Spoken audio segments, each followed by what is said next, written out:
Bonsoir à toutes et à tous, ravi de vous retrouver pour une nouvelle semaine d'Accès Direct. Accès Direct, c'est votre rendez-vous quotidien avec l'actualité et l'information ici en Savoie-Mont-Blanc. Nous sommes le lundi 10 décembre 2018, c'est parti pour 45 minutes de belles rencontres. Au programme ce soir, Martial Sadier, député de la 3e circonscription de Haute-Savoie, sera sur ce plateau. Il répondra à mes questions. Dans le cadre de notre rubrique Un jour une station, je recevrai Damien Duport, directeur marketing de la Clusa. Et comme chaque lundi, place au sport, avec ce soir au programme du football et du tchoukball. Mais avant toutes ces réjouissances, j'ai le plaisir d'accueillir Victoria sur le plateau. Salut Victoria. Salut Seb. Alors on va voir avec toi les titres du journal de la rédaction.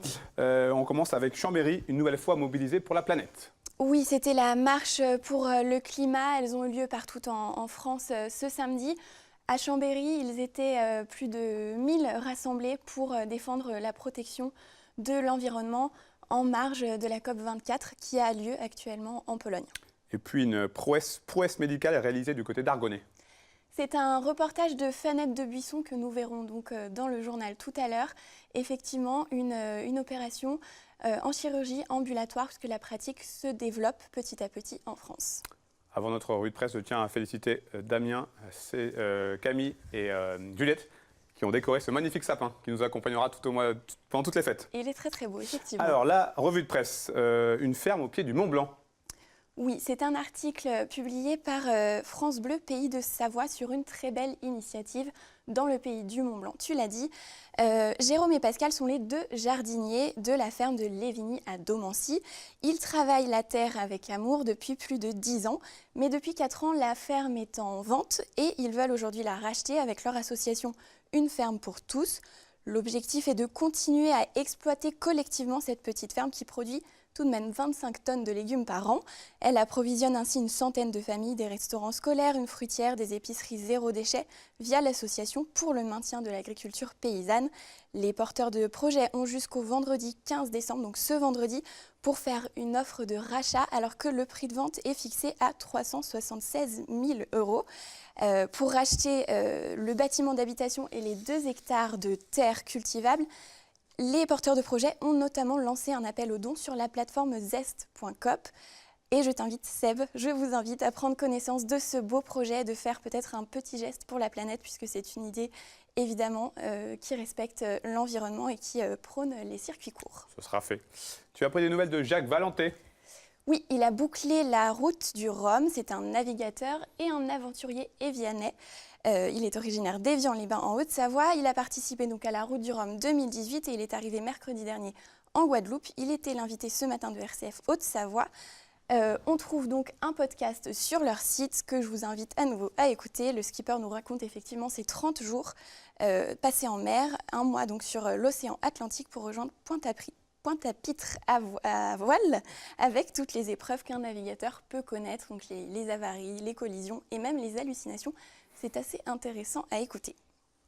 Et puis, pardon, je poursuis, j'ai failli oublier, son bateau soutenait en plus une association, donc une belle cause. Il était baptisé Après c'est trop tard, du nom de cette association qui sensibilise aux dons d'organes. Donc Jacques Valenté avait lui-même reçu un rein d'une donneuse en 2018. Il milite donc pour le don d'organes, effectivement. Seb, c'est à toi cette fois. Une information qui va faire plaisir aux voyageurs en Savoie. Oui. Alors l'Angleterre, donc les 3 nouvelles liaisons aériennes au départ de Chambéry ont été annoncées ce lundi. Il faut savoir que le 15 décembre prochain, ce sont les vols commerciaux qui vont reprendre pour l'hiver. L'Angleterre est mise à l'honneur avec notamment un Chambéry-Nottingham. Il y aura également 2 vols par semaine. Il y aura désormais 2 vols par semaine entre Chambéry et Manchester contre 1 actuellement. Mais la grande nouveauté, c'est la ligne directe Chambéry-Moscou, puisque le Club Med Russie propose un pack vol, transfert, hôtel. Donc voilà, les Russes n'auront plus aucune excuse pour venir skier du côté des Alpes. Et puis, est-ce qu'on peut parler d'un caprice pour ta deuxième info? Alors, à première vue, oui, mais je vais t'expliquer. Et finalement, ça pourrait être autre chose. La commune de Vétramontou, près d'Annemasse, est en pleine effervescence, puisque un de ses habitants les plus célèbres, le prince héritier des Émirats Arabes Unis, alors il s'appelle Mohamed bin Zayed bin Sultan Al Nahyan, il s'est offert une propriété dans cette ville dans les années 90. Et au mois de juillet dernier, ce monsieur a déposé une demande pour un projet d'hélice-station privée. En gros, un héliport dans son jardin. MBZ, c'est le surnom du prince héritier, est pour le moment ministre de la Défense de son pays et il sera le prochain président de la Fédération des Émirats Arabes Unis. Cet héliport serait donc une mesure de sécurité pour lui, pour pouvoir, en cas de crise, pour pouvoir aller directement du côté de l'aéroport de Genève. Donc on parle plus d'une mesure de sécurité que d'un caprice. La décision finale quant à la viabilité de ce projet ou non appartient à la préfecture de Haute-Savoie. Merci Victoria. Merci Seb, à tout à l'heure. Allez, on passe à notre rubrique Actu. Monsieur Sadier, je vous en prie, installez-vous. Alors, vous êtes député de la 3e circonscription de Haute-Savoie, membre de la Commission du développement durable et de l'aménagement du territoire à l'Assemblée nationale, également président du comité de bassin Auvergne-Rhône-Alpes, entre autres. Première question, comment est-ce que vous avez vécu ce très long épisode de sécheresse qui a touché notre territoire ? Malheureusement, un épisode certes exceptionnel, mais qui pourrait être annonciateur de ce qui nous attend dans les 50 à 60 années qui viennent, puisque notamment on nous annonce, en termes de symboles, je rappelle qu'à la sortie de l'Arve à Genève, qui rejoint le Rhône, on nous annonce moins 60% de débit d'ici à 2070. Moins 60%. Moins 60% de débit d'ici à 2070, potentiellement. Ça veut dire que 110 mètres cubes en moyenne par jour aujourd'hui, on pourrait être à 40 mètres cubes en 2070. Alors l'événement de cette année est exceptionnel, mais il faut bien comprendre qu'il pourrait être quelque chose de récurrent d'ici à 50 années dans notre département. Quelle est aujourd'hui la situation de l'eau, localement, d'un point de vue général ? Alors, ça va un petit peu mieux depuis quelques jours, parce qu'on l'a vu notamment sur le lac, il y a une réaction assez rapide aux pluies. On a eu de la chance aussi parce qu'on a attaqué l'été avec des réserves qui étaient pleines, dues à l'énorme chute de neige de l'hiver dernier. Si on avait eu le même épisode avec des nappes qui étaient faibles au printemps, la situation serait catastrophique. Donc elle est très tendue, elle n'est pas catastrophique, mais elle est très tendue, notamment si il y a beaucoup de neige rapidement, tant mieux pour les stations de ski, mais on pourrait avoir en février-mars quelques inquiétudes. Donc il faut que les gens soient vigilants. Chaque litre d'eau qui peut être économisé doit être économisé. L'Agence de l'eau Rhône-Méditerranée Corse a présenté son programme 2019-2024. Est-ce que c'est un programme qui vous satisfait ? Oui, parce que c'est moi qui l'ai présenté. Il a été voté à l'unanimité, à une abstention. Et vous le savez qu'il fait suite à un débat d'une année où on nous avait un petit peu enlevé 30% des moyens. J'ai mené le combat à l'Assemblée nationale. J'ai obtenu du Premier ministre, c'était fin août, dans les Hautes-Alpes, un arbitrage qui nous a ramené à peu près à moins 10%. Mais voilà, nous avons en Rhône-Méditerranée 2,6 milliards d'euros qui proviennent des redevances des usagers pour développer 6 années d'appui aux collectivités locales, aux industriels, aux agriculteurs, pour économiser l'eau, pour la protéger, pour trouver des nouvelles ressources. Donc oui, c'est vraiment une très bonne chose. Et puis, je vais faire en sorte que la Haute-Savoie bénéficie, bien évidemment, de toute sa part sur ces 2,6 milliards d'euros. Quels sont les principaux points à améliorer ? C'est surtout l'économie d'eau. L'économie d'eau. Nous avons beaucoup de marge de manœuvre. Nous nous donnons pour objectif d'économiser l'équivalent de la consommation d'une ville de 250 000 habitants par an, chaque année pendant 6 ans. La deuxième, c'est de diversifier la ressource. On utilise trop l'eau potable pour des choses où on pourrait faire autrement. Donc il faut concentrer l'utilisation de l'eau potable pour la boisson, et puis il faut essayer de trouver de la substitution. Puis on a tous les micropolluants, c'est-à-dire avec le progrès technique, les analyses s'améliorent, et donc il faut maintenant aller chercher les micropolluants, les médicaments notamment, qu'on commence à retrouver dans l'eau, et donc il faut faire évoluer tous les traitements, et puis agir sur la consommation en amont, parce que quand il y a moins de consommation en amont de micropolluants, on les retrouve moins dans l'eau. Vous avez d'ailleurs récemment signé une convention d'engagement avec la région Auvergne-Rhône-Alpes. Oui, effectivement, je remercie le président Wauquiez parce que je suis en train de faire le tour des régions et des départements pour que les régions viennent abonder ces 2,6 milliards d'euros. C'est fait pour Auvergne-Rhône-Alpes, donc merci à Laurent. Et puis j'ai plutôt un accueil très favorable, je les remercie, à la fois de Christian Monteil, le président du département de la Haute-Savoie, et puis d'Hervé Guémard en ce qui concerne la Savoie, qui sont prêts à se mettre autour de la table pour discuter, pour aussi venir abonder et grossir donc l'enveloppe des 2,6 milliards d'euros. Alors parlons d'un autre dossier qui vous tient à cœur, le plan de protection de l'atmosphère de la vallée de l'Arve. La deuxième mouture de ce PPA a été présentée par le préfet Pierre Lambert. Il se veut plus ambitieux avec notamment 30 actions précises. Est-ce que c'est un plan qui vous paraît viable ? Alors c'est un plan qui d'abord fait suite au premier PPA, qui est une vraie réussite. Nous sommes le PPA en France qui a le plus fait baisser en proportion le principal polluant. Moins 30% d'émissions de particules fines, notamment par rapport à ce fameux fonds Airbois que j'avais mis en place il y a 5 à 6 années avec les départements, les régions, les intercommunalités et l'État. Donc il y a des points très positifs dans ce PPA numéro 2, notamment la reconduction du fonds pour les cheminées. Il y a des points très positifs avec un fonds pour l'industrie. On accompagne les industriels pour aller plus loin que la norme. Et puis il y a des marges de progrès. Nous étions ensemble au ministère des Transports jeudi dernier parce que nous souhaitons que l'État accélère la rénovation et les travaux sur la voie ferrée de la vallée de l'Arve. Voilà. Le CEVA amène la modernisation jusqu'à La Roche-sur-Foron. Avec Éric Fournier, nous travaillons sur la partie Saint-Gervais-Valorcine. Il y a le tronçon entre La Roche et Salanches qui a besoin de travaux. On nous annonce des démarrages des travaux en 2027. Ce qu'on a dit au ministre, c'est que ce n'était pas possible. L'enquête publique du PPA, c'est maintenant. Donc les travaux... On va attendre 9 ans. Non, ce n'est pas possible. Voilà. Alors 3-4 ans, on peut comprendre, parce que c'est des travaux qui sont lourds, des études qui sont compliquées. Mais 10 ans avant de démarrer les travaux, on lui a dit que ce n'était pas possible, donc on attend une réponse de l'État. Justement, cette enquête publique qui a été lancée au mois de novembre dernier, selon vous, quelles peuvent être les conséquences ? L'enquête publique, c'est une étape juridique. L'enquête publique va permettre de récolter les avis des uns et des autres. Ça met aussi la pression sur les partenaires, notamment l'État. À l'issue de l'enquête publique, le préfet devra tenir compte des attendus des commissaires enquêteurs sur l'enquête publique. Et notamment, on se sert, pour être très clair, de l'enquête publique pour faire avancer plus vite l'État et SNCF sur la voie ferrée de la vallée de l'Arve. Vous avez récemment rencontré M. François de Rugy, le ministre de la Transition énergétique. Est-ce qu'il vous a rassuré? Est-ce qu'il vous a convaincu? En tout cas, je pense qu'il a compris, notamment qu'il y avait un tel décalage entre l'enquête publique du PPA numéro 2 et le démarrage des travaux. Maintenant, à lui et à Mme Borne, la ministre des Transports, qui était venue l'année dernière dans la vallée de l'Arve, de forcer un peu la main à SNCF Réseau pour que, j'ai envie de dire, que la vallée de l'Arve repasse sur la pile du dessus dans les priorités de l'État au niveau des travaux de SNCF. C'est plus le cas aujourd'hui? En tout cas, à l'heure où on se parle, ce n'est pas le cas. Donc il faut, et j'espère, et comme je suis plutôt confiant, j'espère qu'on va y arriver, d'autant plus que je le dis, la région, si l'État fait un geste, le président Wauquiez nous a confirmé qu'il était prêt à en faire un. Donc à l'État de jouer. 5 ans pour tenter d'améliorer la qualité de l'air, c'est trop court ou c'est trop long pour vous? Non, c'est 10 ans en fait, puisque le premier PPA c'était il y a 5 ans. On termine le premier PPA avec moins 30%. On s'est donné pour objectif de faire encore moins 30%. On va réussir ces moins 30%. Et si sur ces 10 ans, on arrive à moins 60%, il n'y aura pas de PPA numéro 3 parce qu'on aura réglé le problème de la qualité de l'air dans la vallée de l'Arve. Un autre dossier, vous avez réussi à faire voter une rallonge de 5 millions d'euros sur les crédits de recherche contre les cancers pédiatriques. C'est quelque chose qui vous tenait à cœur? À 5h30 du matin, un mercredi soir, on n'a rien lâché. Effectivement, très sensibilisé par des associations, notamment, je le cite, j'ai une association que je connais bien qui s'appelle Nos Petites Étoiles à Cruseilles. C'est des gens qui soutiennent la recherche pour le cancer des enfants.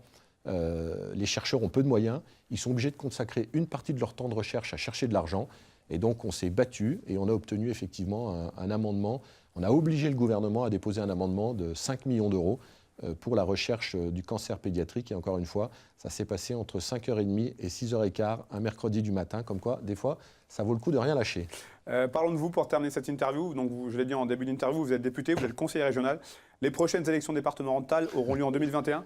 Est-ce que c'est un scrutin qui serait susceptible de vous intéresser? Comme vous l'avez dit, c'est en 2021, mars 2021. Il paraît même qu'elle pourrait être repoussée en même temps que les régionales en décembre 2021. Donc aujourd'hui, vous n'y pensez pas? Nous sommes en décembre 2018. Je suis passionné par l'Agence de l'eau, par la qualité de l'air. Je m'occupe de l'agence économique et donc des entreprises pour le compte de Laurent Wauquiez à la région. Et je crois faire partie des 50 ou 60 députés les plus présents à l'Assemblée nationale. Je n'ai pas le temps de penser aux échéances électorales de 2021, mais dès que j'y penserai, je vous inviterai à me inviter de nouveau à cette soirée. Merci beaucoup, Martial Sadé. Merci à vous. À très bientôt. Allez, on passe à notre rubrique Un jour, une station.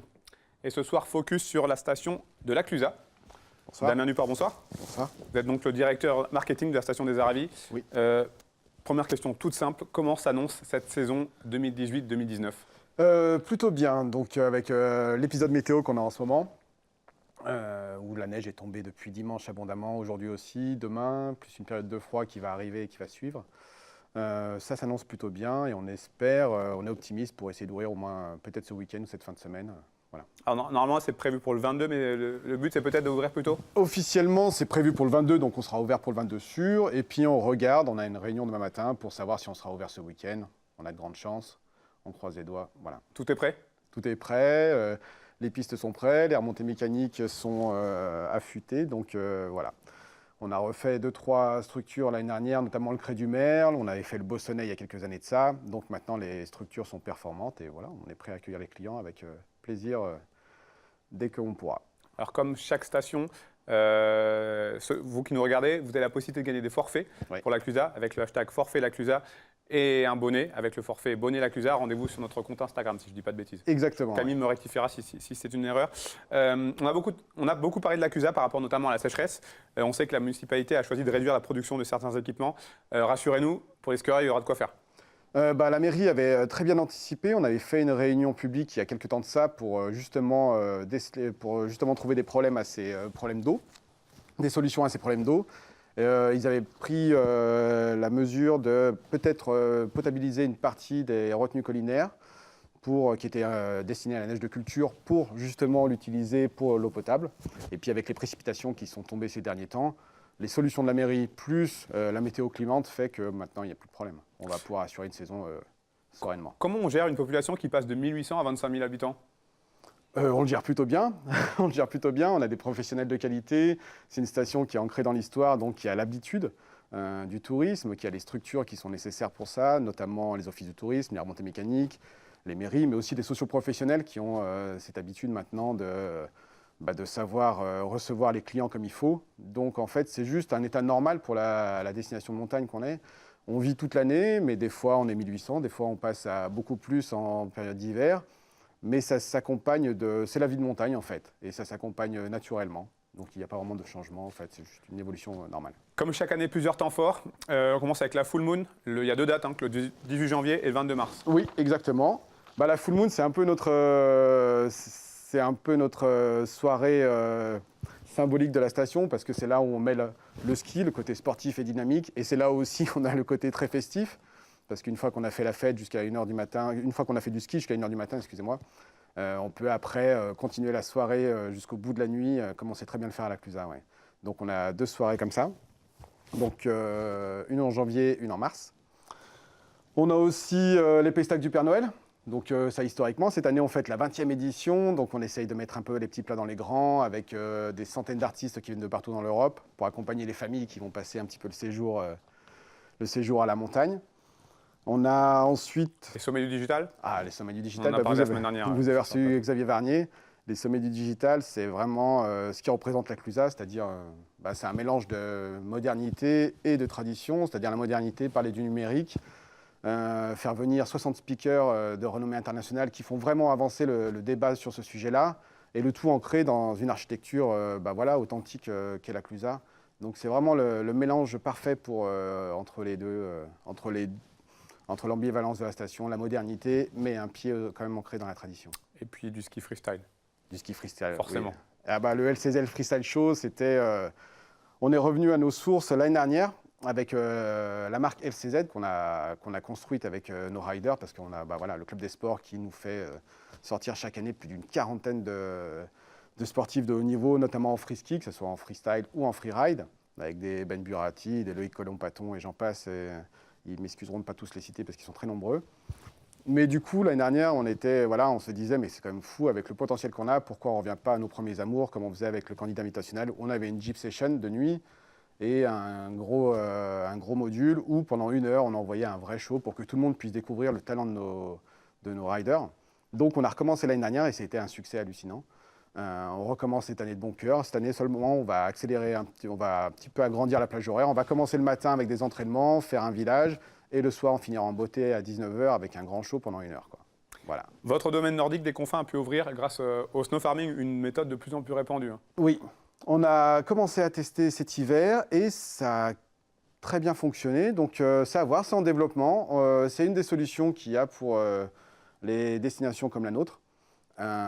Capitaliser sur la neige, essayer même si on a des enneigeurs de culture qui sont performants et qui évitent le gaspillage d'eau et qui permet un contrôle très précis de la ressource naturelle, le snow farming, c'est une des autres solutions qui permet aux stations de tourisme de montagne de garder le capital neige d'une année sur l'autre. Donc on a essayé cette année et puis ça a très bien fonctionné car on a pu ouvrir le domaine nordique du confin il y a 10 jours, je crois, 12 jours exactement.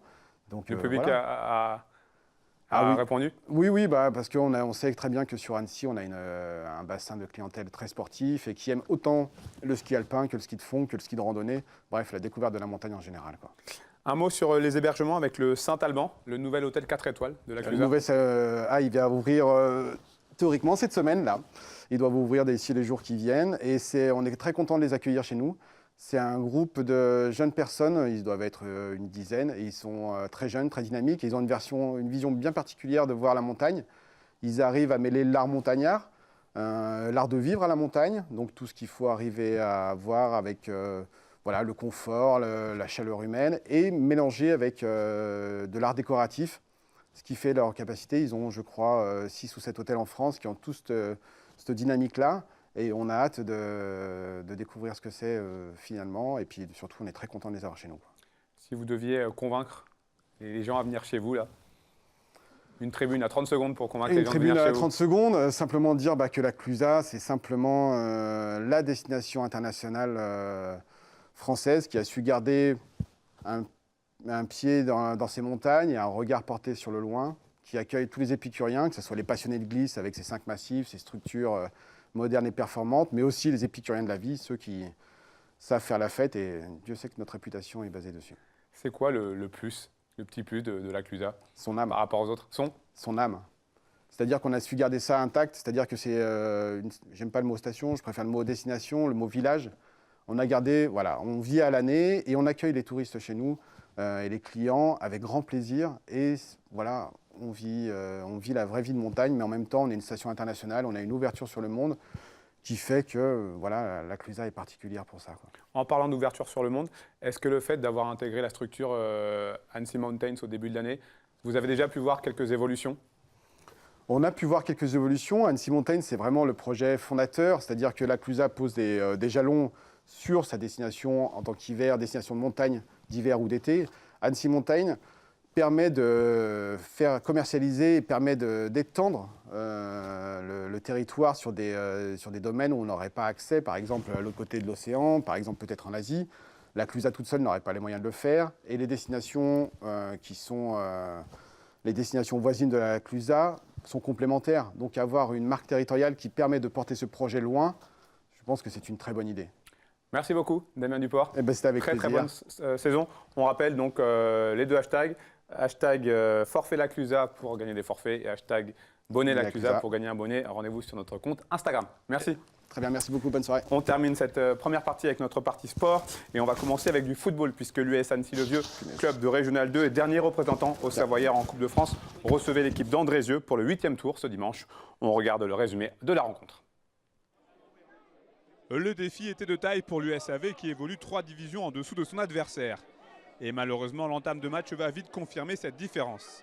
On joue la 15e minute, jeu à 3 entre Djabour, Léonine et Desmartins, qui ajuste Yavuz, 1-0 pour Andrézieux. Annecy-le-Vieux réagit timidement peu après la demi-heure de jeu, mais la frappe de sa base n'inquiète pas le gardien forésien. Dans le temps additionnel de la première période, le match va alors prendre une tournure quasi dramatique pour les Hauts-Savoyards. Sur un ballon en profondeur, Yavuz est sanctionné pour cette faute en dehors de sa surface de réparation. Carton rouge. Et l'USAV se retrouve à 10 contre 11 à la mi-temps. La seconde période est à peine commencée que les joueurs de National 2 doublent la mise. Et Desmartins s'offre à doubler après ce bon centre en retrait. 15 minutes plus tard, Andrézieux tue définitivement tout suspense avec un 3e but. Échange entre Léonil et Mia qui marquent tranquillement. Malgré l'ampleur du score, les joueurs de Nicolas Perruchot, l'entraîneur ancilevien, continuent de jouer le jeu à fond. Ils seront d'ailleurs récompensés de leur combativité avec ce but d'Hichem Nefti à la 77e minute. Dans la foulée de la réduction du score, Hamza Benzekri frappe, mais Marcout se détend bien. Ce même Benzekri sera expulsé à 5 minutes de la fin. En double infériorité numérique, la mission devient impossible pour l'USAV qui s'incline finalement 3-1. On a joué, on n'a pas mis le bus, on avait dit qu'on jouerait. Et voilà, seul regret, c'est cette entame. On a commencé à mettre ce qu'on voulait mettre en place à partir de 1-0. On aurait aimé qu'on le mette à 0-0, qu'on fasse une grosse entame, les faire douter. On savait que si on revenait à 3-2, ça aurait pu emballer un peu le match. Ça aurait été toujours difficile, il restait 10 minutes, mais que ça aurait pu faire cette lueur d'espoir qui aurait été sympa dans la journée, où le public il pousse un peu. Là, c'était dommage parce que la fête, elle a été un petit peu cassée. Voilà. Le 6e match dans cette Coupe de France aura été celui de trop pour Annecy-le-Vieux, qui gardera néanmoins un bon souvenir de cette édition 2018-2019. C'est vraiment que du bonheur, que du plaisir et que du bonheur au sein du club, que du bonheur pour nous les joueurs, des belles souvenirs. Et les maillots, les émotions, les matchs et les moments, mais on reste avec les positifs parce que ça reste du foot. Pour l'USAV, le retour à la réalité du championnat de Régional 2 est prévu ce dimanche avec la réception de Veil, dernier du groupe C. On va prendre la direction de Genève pour continuer cette partie sport. Je suis en ligne avec monsieur Daniel Bushbeck, le directeur du Tchoukball Geneva Indoor, un grand tournoi de Tchoukball. Est-ce que vous m'entendez ? Je vous entends parfaitement bien. Alors avant toute chose, est-ce que vous pouvez nous parler un petit peu de cette discipline, le Tchoukball ? Qu'est-ce que c'est ? Alors c'est une discipline qu'on connaît peut-être pas encore très bien dans la région, mais sur Genève, ça se développe très très bien. C'est un sport qui a été inventé à la fin des années 60 par un médecin qui en avait marre d'avoir trop de blessures dans les différents sports. Et c'est un sport qui se joue simplement sur un terrain équivalent d'un terrain de basket, mais au lieu d'avoir des paniers de chaque côté, on a des trampolines de chaque côté du terrain. Et pour marquer un point, on va tirer le ballon sur le trampoline, donc 2 équipes sur le terrain, on va tirer le ballon sur le trampoline, le ballon rebondit, et si l'autre équipe arrive à rattraper la balle, il n'y a pas de point qui est marqué. Et si le ballon il retombe par terre, l'équipe qui a tiré sur le trampoline, elle marque son point. Alors vous organisez la Coupe des Nations qui a commencé sur plusieurs jours. La Coupe des Nations à proprement parler commence donc jeudi. Parlez-nous un petit peu de cette compétition, comment est-ce qu'elle a été créée ? Alors c'est tout bêtement, simplement, ça a été créé il y a déjà 22 ans en arrière. On voulait créer un tournoi de tchoukball et simplement on a invité des clubs de Suisse, un petit peu de la région France voisine, et on a commencé à jouer ensemble. Au début, on avait une quinzaine d'équipes qui venaient jouer. Ça se passait sur une journée et année après année, ça s'est développé.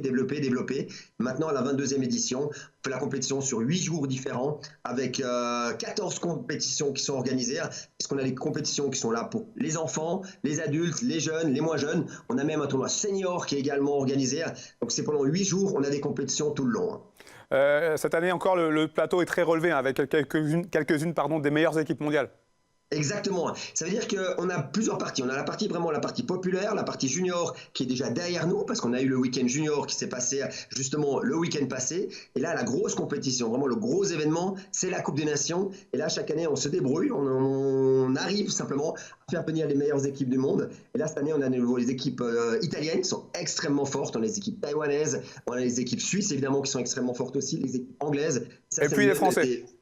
Alors, il ne faut pas oublier, je vais aller le dire à la fin justement, c'est que l'équipe de France, elle existe depuis très longtemps. Je ne sais pas si vous le savez, mais la Fédération française de tchoukball est la première fédération nationale qui a été créée il y a presque 40 ans en arrière. Donc, elle existe depuis très longtemps, avant même la Fédération suisse. Et pendant longtemps, elle ne s'est pas beaucoup développée. Et ces dernières années, on voit qu'ils prennent un petit peu plus d'importance et qu'ils font les choses un petit peu mieux. Cette année, ils viennent avec 2 équipes, l'équipe nationale féminine et l'équipe nationale masculine de cette Coupe des Nations. Quelles sont, selon vous, les équipes les mieux placées pour succéder à l'Italie, vainqueur chez les hommes et chez les femmes en 2017 ? Ça va être difficile. Le combat, il va être très très serré. Parce qu'on a cette année donc, les équipes italiennes qui l'année passée ont vraiment surpris tout le monde. Ils ont réussi à gagner la Coupe des Nations dans toutes les catégories. Moins de 18, les hommes, les femmes. Et cette année, ça va être peut-être encore une fois l'Italie, mais c'est vrai qu'il y a les équipes suisses qui sont très très bien placées, qui ont un très bon niveau. Et surtout, on a les amis qui viennent de Taïwan, qui ont toujours un très très bon niveau. Donc si vraiment de nouveau ils arrivent à rebattre les Taïwanais cette année dans les 3 catégories, ça serait une grosse surprise. Donc je pense que ça va être un plateau un petit peu mélangé, avec des victoires du côté italien, des victoires du côté suisse, et peut-être des victoires du côté taïwanais. Et ça on verra ça simplement dans les prochains jours. Les grandes dates donc, de la compétition ? Alors c'est important, on a organisé ça de la manière suivante. On a les matchs d'ouverture qui commencent déjà ce jeudi. C'est au centre sportif de la Queue d'Arve à Genève. Et on a le soir à 19h et 20h les 2 matchs d'ouverture. Et là on va directement commencer dans le vif du sujet parce qu'on va avoir un match entre l'équipe nationale suisse et l'équipe nationale taïwanaise. Donc là c'est déjà 2 grosses équipes qui vont jouer ensemble. Ça va être du très très beau spectacle. Le vendredi soir, on a fait attention de mettre dans la soirée tous les meilleurs matchs de qualification. Là, on va voir les équipes italiennes qui vont jouer les taïwanaises, les suisses, les anglais. Ça va être du très très beau spectacle. Si vous n'avez pas l'occasion de venir le vendredi, il faut absolument venir le samedi. Le samedi, dans la pause de midi, on a les demi-finales. Et là, c'est toujours des matchs qui sont très très combatifs parce qu'évidemment, les équipes elles veulent absolument arriver à se qualifier pour les finales. Et le soir, ça va être les finales, grande finale hommes et la grande finale femmes. Merci beaucoup, Daniel Bushbeck. Je vous remercie beaucoup. À bientôt. Allez, deux résultats avant d'accueillir à nouveau Victoria pour le rappel des titres. En rugby, Rumilly a largement battu Nantua, le leader de la poule, sur le score de 42-0. Grâce à ce succès, les Rumiliens prennent la tête du classement. Et en basket, victoire très précieuse d'Aix-Maurienne sur le parquet de Nantes, 77-76. La AMSB est 8e de Pro B. C'est fini pour le sport. Victoria est de retour pour le rappel des titres. Si elle arrive à passer, côté du Il y a sapin. un nouvel obstacle. Alors, on parle de marche pour le climat ce week-end. Oui, il y en avait partout en France. À Chambéry, ce sont 1000 personnes qui se sont rassemblées pour défendre la protection de l'environnement. On verra un reportage de Clémence Roaldès. Et puis une première en Haute-Savoie dans le domaine médical. Oui, un reportage assez impressionnant de Fanette de Buisson qui est allée voir comment se passe une colectomie en ambulatoire du côté de la clinique d'Argonay. Merci beaucoup Victoria, on se retrouve dans quelques minutes après la pub pour le journal de la rédaction. À tout de suite.